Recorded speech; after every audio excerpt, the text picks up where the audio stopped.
Assalamualaikum warahmatullahi wabarakatuh. Perkenalkan, nama saya Tri Aditya Ardiansyah dari semester 3A. Di sini saya akan mereview materi yang sudah disampaikan oleh Ibu Profesor Dr. Hajah Hini Nuraini SHMH dan Bapak Dr. M. Rendi Ardayandi SHMH, yaitu tentang melanjutkan residif. Syarat-syarat residif adalah yang pertama, kejahatan yang diulang harus sama atau sejenis dengan kejahatan terdahulu. Kedua, antara kejahatan yang terdahulu dan kejahatan yang diulangi harus sudah ada keputusan hakim yang berupa pemidanaan yang mempunyai kekuatan hukum yang pasti dan tetap. Ketiga, pelaku kejahatan dalam menjalankan kejahatannya harus merupakan pencaharian. Yang keempat, pengulangannya dilakukan dalam tenggang waktu tertentu yang disebutkan untuk pasal-pasal A. 2 tahun sejak adanya keputusan hakim yang pasti dan tetap. B. 5 tahun sejak adanya keputusan hakim yang pasti dan atau tetap. Selanjutnya, pengenaan pemberatan pidana untuk residif kejahatan sejenis ini berbeda-beda, yaitu yang pertama, dapat diberikan pidana tambahan berupa pelanggaran atau pencabutan hak untuk menjalankan mata pencahariannya. Yang kedua, pidananya dapat ditambah sepertiga. Yang ketiga, pidana dapat ditambah dilipat 2 kali, yaitu khusus untuk pasal 393, yaitu dari 4 bulan 2 minggu menjadi 9 bulan penjara.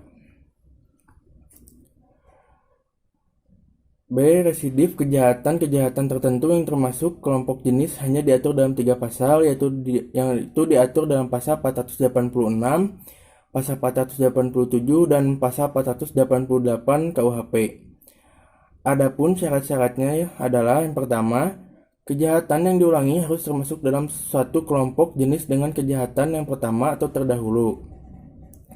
Kelompok jenis kejahatan termaksud adalah yang pertama, kelompok jenis kejahatan pasal 486 KUHP mengenai kejahatan terhadap harta benda dan pemalsuan. B.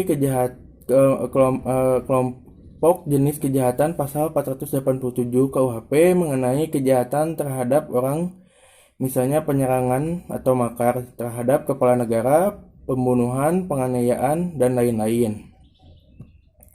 Selanjutnya, kelompok jenis kejahatan dalam pasal 488 KUHP mengenai kejahatan penghinaan dan berhubungan dengan penerbitan atau percetakan. Misalnya, penghinaan terhadap presiden dan wakil presiden. Selanjutnya, residif pelanggaran diatur dalam buku 3 KUHP, yaitu ada 14 jenis pelanggaran yang merupakan alasan pemberatan. Selanjutnya, syarat-syarat residif pelanggaran. Yang pertama, pelanggaran yang dilakukan harus sama atau sejenis dengan pelanggaran terdahulu. Kedua, harus ada putusan hakim yang berupa pemidanaan yang telah mempunyai kekuatan hukum tetap untuk pelanggaran yang terdahulu. Ketiga, tenggang waktu pengulangannya belum lewat 1 atau 2 tahun sejak adanya putusan pemidanaan yang telah mempunyai kekuatan hukum yang tetap. Demikian materi yang bisa saya sampaikan. Mohon maaf bila ada kesalahan dan kekurangan. Wassalamualaikum warahmatullahi wabarakatuh.